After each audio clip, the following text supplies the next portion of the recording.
So we're here with Dan Neville. Dan is the director of Champion Sports, which runs a football skills programme in Dorset, advanced training centres and a full-time football education programme.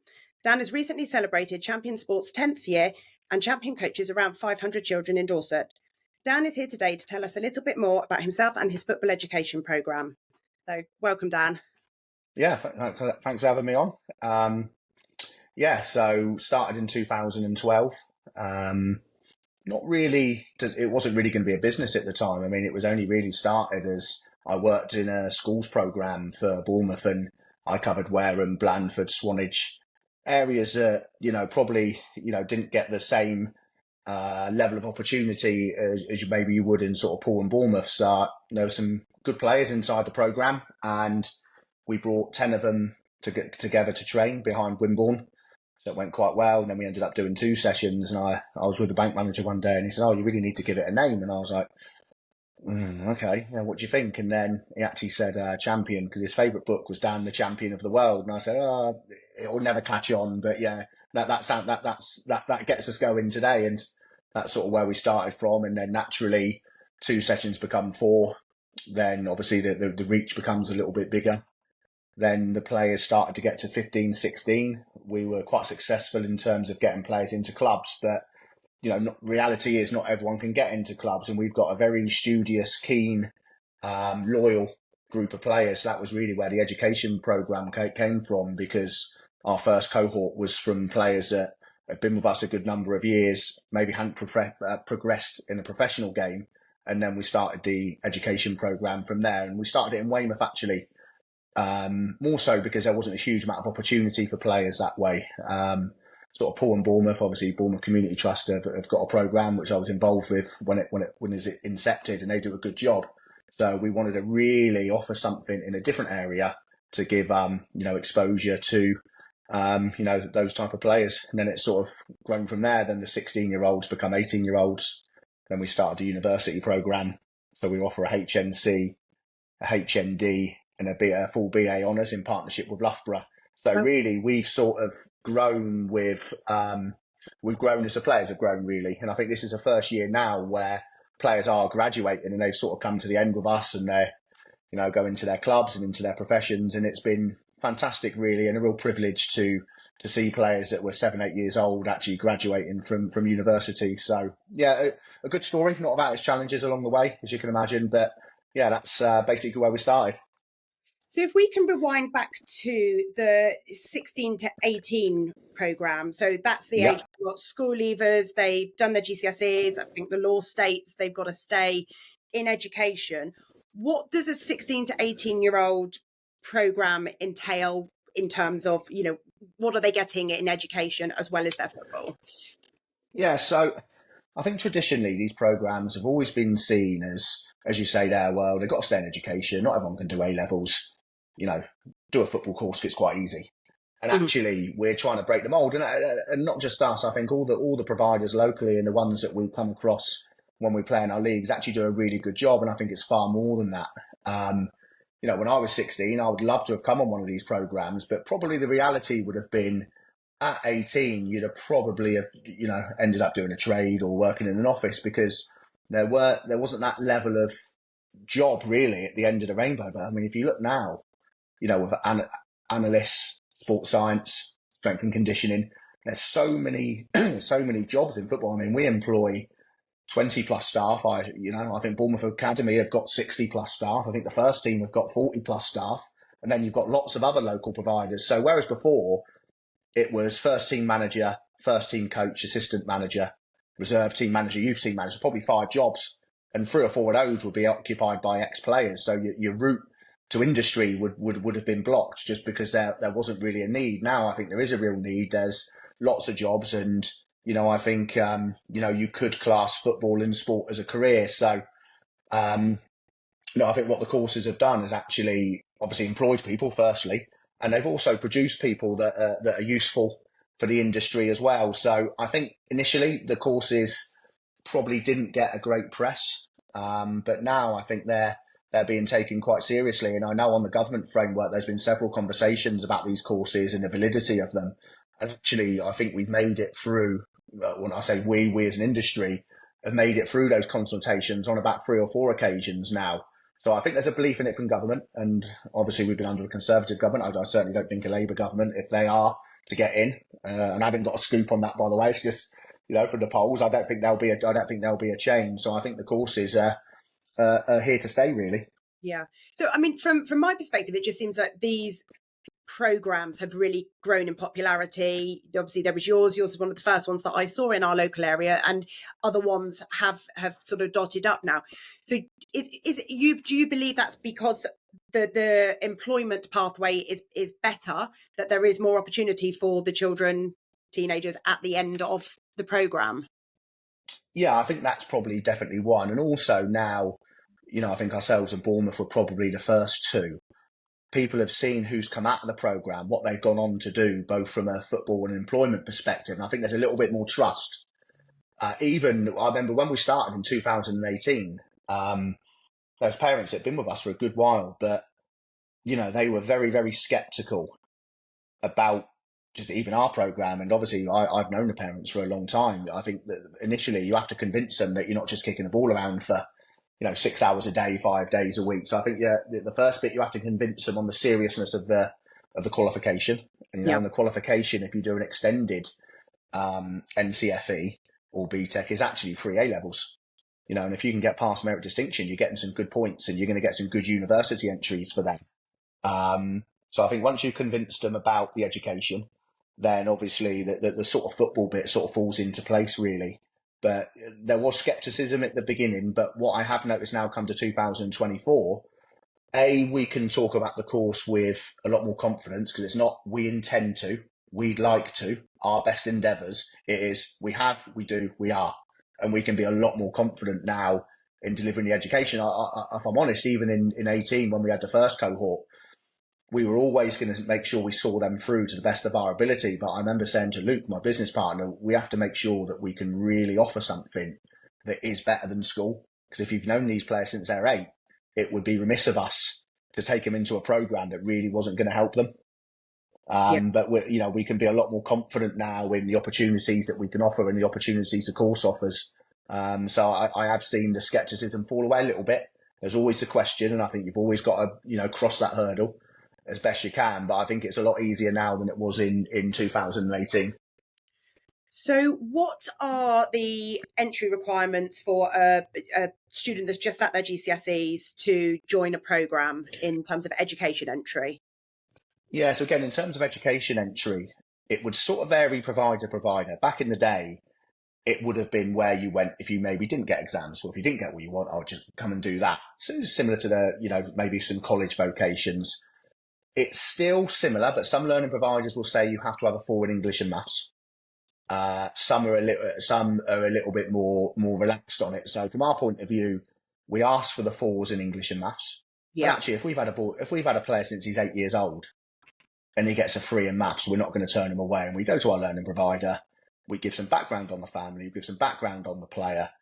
We would have the player in for an interview with the parents. We would sort of press home the point that, you will have to redo your maths if you've got a 3, and you've got to keep doing it until you're 19 now, actually, if we offer a 3rd year.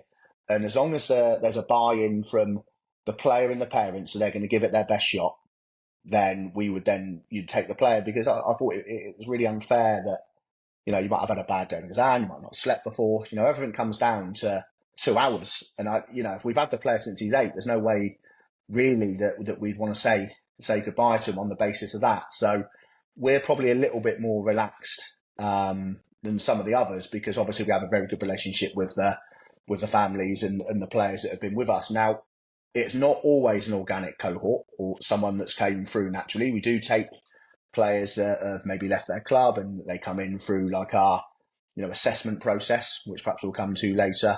Those ones, if they don't get 4s in English and maths, the conversation's much more formal, because obviously we don't really know the parents, we don't really know the player. And we need to ensure that they're 100% willing to to give it their best shot. Now they still might not get a 4. Reality is, it school year 11 where you do hundreds of hours a week revision. If you're managing a 3 off the back of that, then we only offer 5 hours a week. So we have actually had people go from a 3 to a 4. But the key for us is that they're gonna attend the lessons, give it their best shot in lessons, attend the exams, and do their very best in the exams. Yeah, as for anybody that's sort of old school, a 4 is what we would class as a C grade, isn't it? That's right, a C. That's right. Yeah, in our money. Yeah, that's right. Yeah. It also shows that, exams and certainly maths is just not for everybody. But absolutely. So in terms of the football level, what sort of standard are players coming into you at, and what are you looking for? Yeah, it's a question we get asked a lot. And what I would say with under 17 seasons, that would be your school year 12, as it were.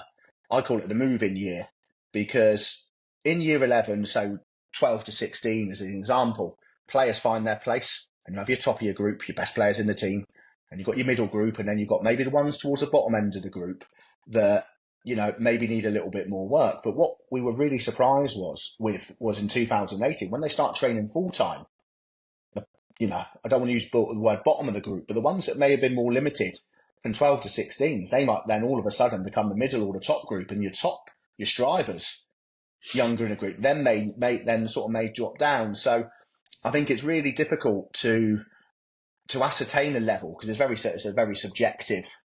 What I think is a top player, the person sat next to me will probably think is average. So I think it's quite subjective in that way. But what it opened our eyes to was that, what he might be at 16, he could be completely different at 17. We're full-time training, you never know what they're going to be. So I would say we would recruit on mentality.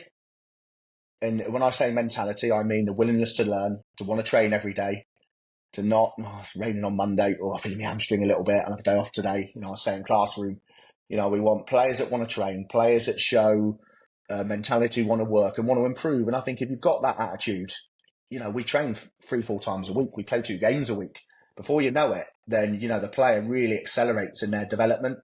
So in a convoluted way, there's probably no real entry level football wise in terms of you must be playing in Division 1. We've got to see the correct mentality in someone. And also we have to understand why they're doing the course. Now, of course, there'll be people on the course that want to be footballers and want to progress their career. But actually, we've had some really capable students that want to follow a analysis route, a sports science route, a coaching route. So, we would always look at them closely. And even if they were a little bit behind in their footballing ability, we would try and work for them best they can, because their aims of the course are slightly different. So then we would take them, if their aspirations were to be a professional footballer, you'd probably look and say that we may not be able to help you with that.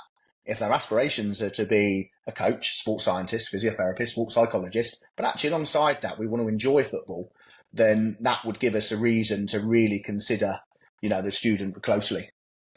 So it sounds like you're looking at every student very individually in terms of what their aspirations are, what they've achieved so far in terms of football and education, and saying, yeah, this is right for you, this isn't right for you. Yeah. Yeah, correct. So what does a typical day look like? So you said they're training a lot. So is it 5 days a week of schooling, education? Yeah, so I suppose, obviously, we're based at Dorchester as our primary site. It would depend where they live. So we run dedicated buses every day. So if you live in the Poole, Bournemouth area, you're probably being picked up at 7:30 on the bus. You would arrive at college around 9 a.m. So you'd have sort of 30 minutes getting settled into the lessons. 9:30 till 12:30 would be academic. Now that could be taught, it could be seminar, could be lecture, and they'd have a break in that. They then have around an hour for lunch, and then we would train sort of 1:30 till 3:30.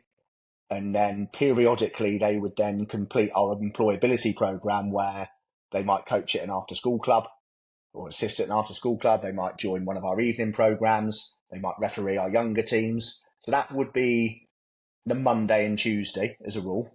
Wednesday would be game day, so you could be anywhere. You could be at home, you could be, out of London, Greater London. Thursday would be academic in the morning, and then gym or recovery session, depending on if they've played the night before. Friday would be academic in the morning, they train in the afternoon. Maybe employability, depending on who, what and when. And then they would either play for their clubs on a Saturday or they'd play for us. So, quite a busy week. We tended traditionally to do 4 days. So you would do 3 days of education and training. You would do at least a couple of hours or so of employability, and then you'd have a game day during the week, and we'd given people a day off, really, so they could go and work, and they didn't have to work on the weekend. That then might influence their ability to play football. This traditionally draws an intake of breath from a prospective parent. Oh, he's only doing 4 days. Well, the college is doing 5. But the difference between us and the college is that you might have a lesson at 9:30, then you might have another one at 12, then you might have lunch, and then you might have one at 2. So when you're in with us, you're busy. Because the type of students we have, they're great lads, but they're at their best when they're stretched and challenged and worked, and they're at their worst when they're left in a group on their own in a common room. So there's no downtime. When you're in, you're in. And, the parents are like, oh, yeah, maybe you could do something else. I said, seriously, the course is more demanding than you think. And every year, when maybe the first 3 or 4 months, the players get on the bus on the way home, and then within 10 minutes, it's silence, because most of them are asleep within 10 minutes of getting on the bus on the way home. So, it's quite physical. Yeah, mission accomplished, absolutely. So physically, it's quite demanding. Also, it's a big life change, because we're, I would say we're very different to a school environment. Mm-hmm. And I mean that with the greatest respect to schools, because obviously they provide some, excellent learning opportunities, but probably more laid back. Obviously, they wear tracksuits instead of uniform. We have a very specific profile for teachers. So either former players, current players, some sort of sporting background. So I think there's they relate to the players better. And actually, I think the staff, having been in that type of scenario, have better empathy with the players as well. So in the way that they would interact with them is much more in keeping to what you might get in a school environment, in a lesson where the teacher might have a sporting background. They might have an excellent background in the vocation that they teach, but they might not necessarily be used to dealing with, our type of student. And when I say our type of student, that's academically capable, but very physical and practically minded. So we find we have very few sort of disciplinary issues, because, I think the staff and the players, they're sort of one in the same, really. So I think that gives us a quite a good environment to work from, and it's a good starting point. Do the students follow the same term time that school or college would? Yeah, so we have an induction week early September. This induction week, we're actually taking the new recruits, or the majority of them, in our first years that are going to become second years, to Holland. So it's something we've talked about for quite a while, and the timing of these tours is always interesting. So traditionally, we'd have always have done them either in the October half term or maybe towards the end of the academic year. But actually, we thought, no, this year we're gonna trial it in September, because this year, as much as more so than the others, we've got an intake of 29 confirmed. So that would be split across 2 classes. Half of them will have been with us for a good period of time, but actually half of them are completely new to us. So we feel it's a great opportunity for the new players to get to know the staff, and vice versa, and get to know their new classmates. And we've had a really good uptake to it. And I think we're taking 36 actually.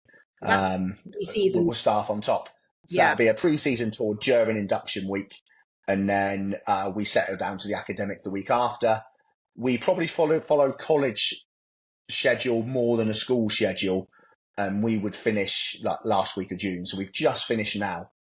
So they finish a little bit earlier in terms of academically, and then we probably have a little bit longer for Christmas as well. A little bit longer. No, Easter's the same actually. Maybe a little bit longer for Christmas. Yeah.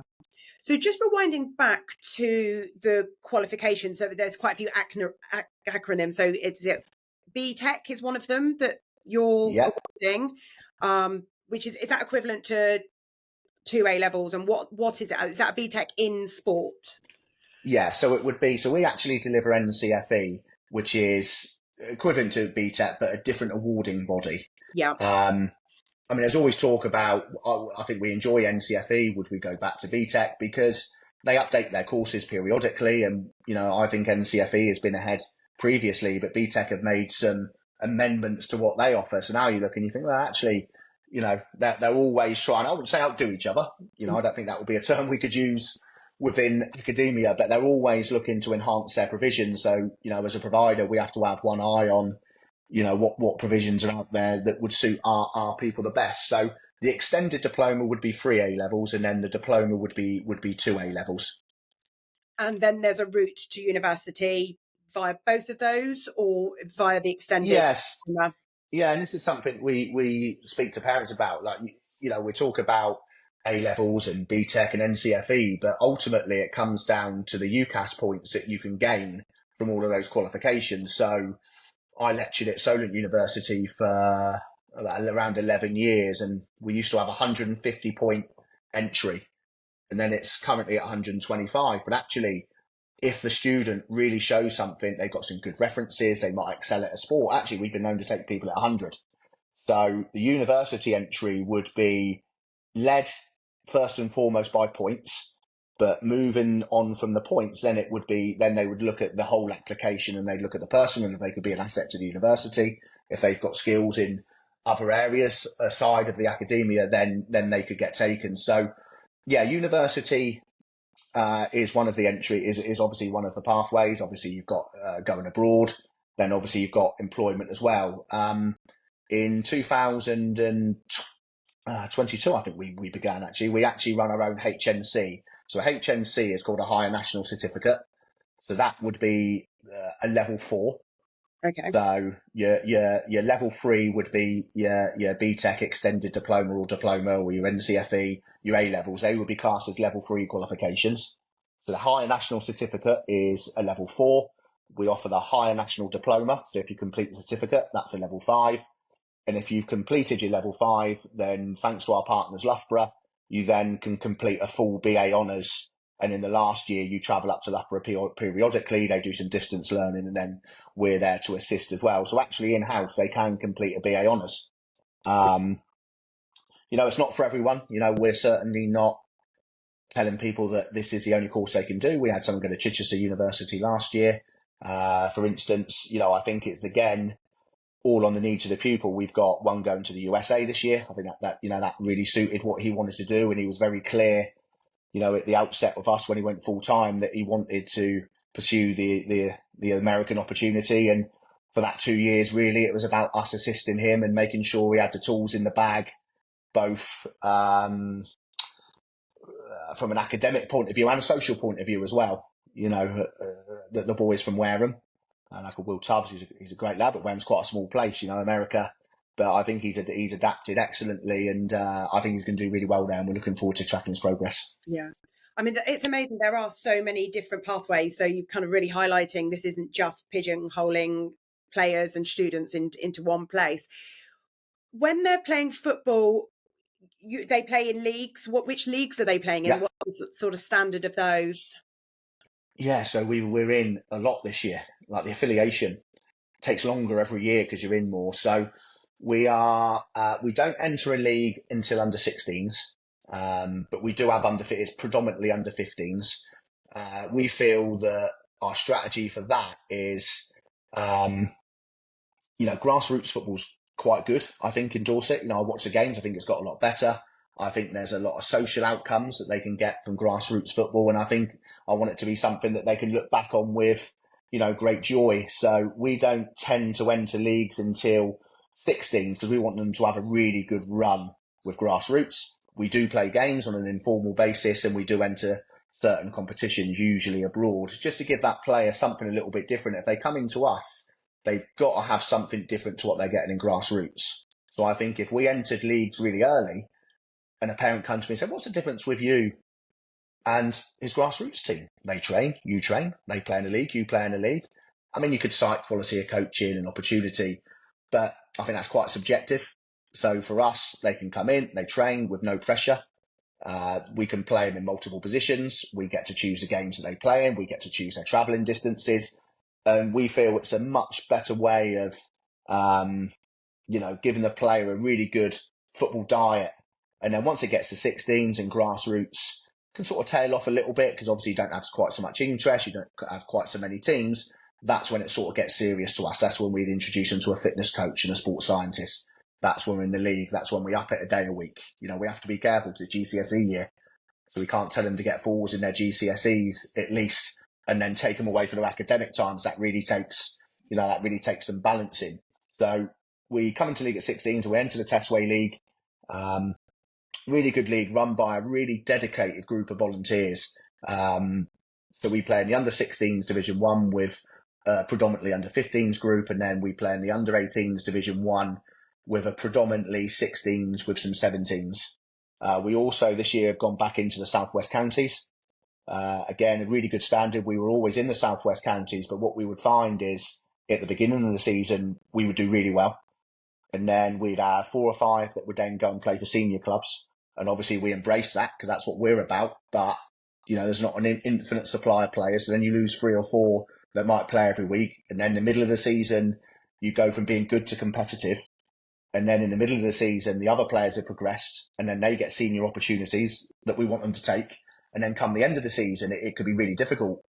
So we haven't entered that league for a couple of years because it is a strong league, and our priority really is always for players to find clubs and gain, different senior opportunities. But I think with the amount of players that we've got now, and not everyone is ready for senior football at 16, 17.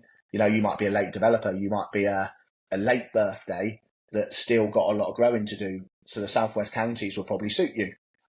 By the flip side of that, we've got players that are 15 at a 6 foot and 13 stone. So, they're probably going to get senior opportunities earlier because they're men earlier. So for us, it's all about making sure we've got an environment to allow everyone to flourish. So I think the Southwest Counties would be a good addition for us. We're in the Tactic League, Division 1 and Division 3 on a Wednesday for the College League. And you play teams from sort of Greater London, the South Coast. 2 really good leagues again. It's great to get the players out of Dorset. I think sometimes when you play in Dorset every week, I talked about those levels and the pecking order and the food chain. Actually, if you go to London, the food chain all starts again because you've got some different challenges to overcome. So they're good leagues for us. We're helping Poole Town with their under-19s, so we're providing players for them in the Youth Alliance League, which is again going to be a big challenge over a big geographical area. So for players that are striving, I think that's going to be a good challenge for them. And then traditionally, we've run the under-23s for Poole. This year, we've decided to go with the under-19s. And then Dorchester under-23s, obviously we rent the stadium for them every week. The natural progression was players that, to play midweek that might be a little bit further ahead again, then they would get opportunities in that type of league, which then might open a door for them at first team level as well. Wow. Okay, that's that's a fair bit. It's it's amazing, isn't it? Yeah. That an 18 or a 17-year-old could actually potentially be playing some senior football. It's just and that's our aim. Yeah, when they're ready. Yeah. So the path for say my son came to you and said, I want to play football. I want to play football and get paid to play after 18, after I've done my education. Is that a pathway that you're seeing, and the opportunities are there for the players if they're good enough?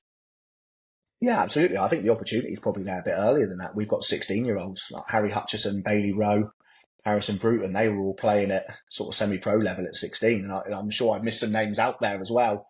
So yeah, I think it's definitely a possibility. I think first and foremost, we'd also always talk to the player about reaching the best level that they could reach and not looking side to side. Bailey ended up, for instance, having loads of success at 16. Someone like Joe Wickham, it probably took him another couple of years of growth. But he's one that's with us, and he's doing really well now. But he's had to be a little bit more patient. He's had opportunities, and he just hasn't quite played enough. But if you look at him now, he's grown into his body. He's put a little bit of some good muscle weight on. So yeah, I think there's always those opportunities. But first and foremost, I think the players need to become the best they can be. Once they're the best they can be, then, at some point they find their level. Some find it early, some, and they take the lift to the top, and the reality is most players have to take the stairs to get to the top, and it might take their journey a little bit longer. But, we're there to support them sort of every step of the way, really. And is that something that you make the introductions to clubs, or is it, obviously at a junior sort of grassroots level, you see scouts a lot at matches, and they're picking children that they think are good enough to make academy level. Do scouts come to within your program to see what talent you've got and want to take them on, or is it something that you make the introductions for? Yeah, so it's a little bit of everything, really. I mean, my preference would always be that especially the players younger down. We've had quite a few players that have had professional opportunity or gone into pro clubs. And sometimes it happens organically. You're at a game, player has a good game, scout comes up, then you end up going on trial, then you get signed, and then it goes that way. Some players might go on trial, they don't get in, and then they might have to play, go back to their grassroots club and, maintain a level of confidence and belief, and then they might get another chance. I mean, I would say from a professional point of view, firstly, if I would always like the clubs to come and see him first, and they're always welcoming to us, and we have a very good relationship with Bournemouth, Exeter, Southampton, Plymouth. They're probably the 4 most local clubs to us. And if there's a travesty of justice, and for whatever reason the player hasn't been found, then we would do our best to help them on the pathway. But I think that the balancing point is, if the player's got to be good enough to be signed. So for us to really want to put someone forward, they've got to be good enough to be signed. And actually, they've got to go into the middle part of the group. If they're good enough to go on trial, I don't think, and people say, oh, yeah, but the trial's a great experience. It'd be great. But actually, being told no after 8 weeks of being in that environment is tough for someone. So we need to make sure that we're setting people up where we believe they can be successful. That's why our trial to signed ratio, I would say, is very, very good. Because, a trial is great and people think it's good and they're wearing the club's badge and they're training at the training ground. But ultimately, if you weren't to get taken, that is demoralising. And, we certainly, I think players need to be resilient, and I think we need to be putting them in positions where there's bumps in the road. But I think we have to really delicately balance that disappointment with building their resilience. From a semi-professional point of view, I mean, some of the clubs will have scouts and, we do get people watching the games, but between our sort of 4 most senior staff, we probably know everyone locally. So quite often they'll phone us and say, we need a left back. Or like I've had 2 conversations today about goalkeepers. Actually, randomly, there seems to be a shortage of goalkeepers at the moment. Then we would try and understand what they needed. And once we understand what they need, then we can sort of match it to the player, really. And then, it might be that we make a phone call. We've got a centre forward. He's been excellent. I think you should have a look at him. Just have him in to train. And then he comes in to train. And then the rest is down to him, really. I think the line's fine for us because we're certainly not agents. There's no financial gain for us putting players in clubs. And we certainly wouldn't be, holding clubs to ransom for players. So it is very much, a labour of love for the coaches. And just really, the players are under our wing and some that have actually moved on, just trying to do the best by them and matching them at the right club at the right level. Yeah, I think everything that you've said, it comes across as it's very tailored. It's very individual to each student. You're big enough to offer the level of education or the different pathways, but you're also small enough to know what each individual student needs, desires, and ability for. Yeah. So I probably just talk about money. Is there cost of the programme to parents? No. So the education programme from 17s upwards, we operate as a college in terms of government funding.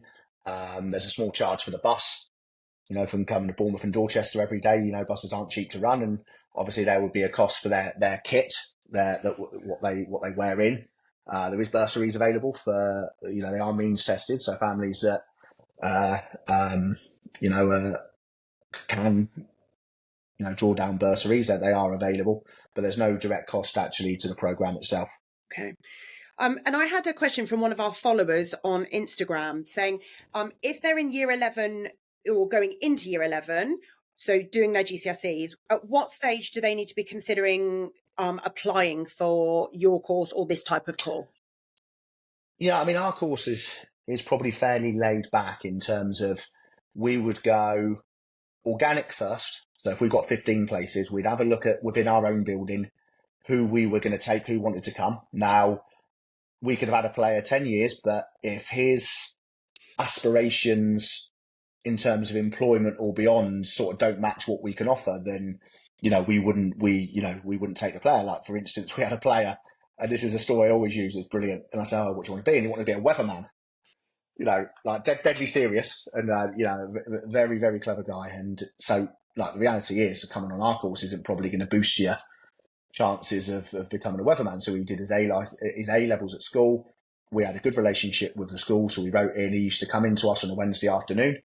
and he would play in our games. He would train on a Monday. He would do an S&C session, play on a Saturday. So he came in from a part-time basis. Now, you have to balance between full-timers and part-timers, but we always would make 3 or 4 spaces a year available to players that want to pursue a different career, but still want to play. So, and if they've been with us a certain amount of time, they've shown loyalty, we would always try and support them.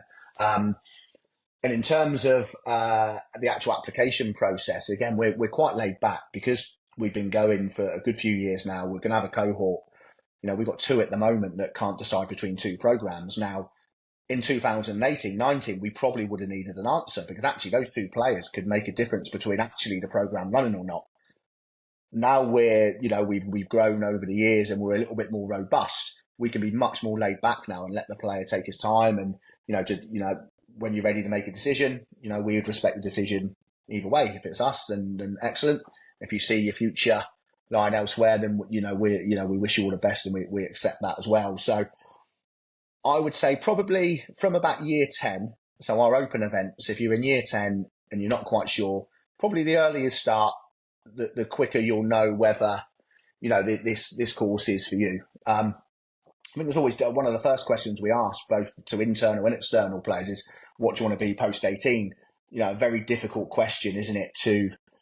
We're not holding anyone by that. But if they want to do one of the traditional professions, accountancy, law, one of those type, equine, vet, doctor, one of those, then the reality is it's probably not really going to be for you.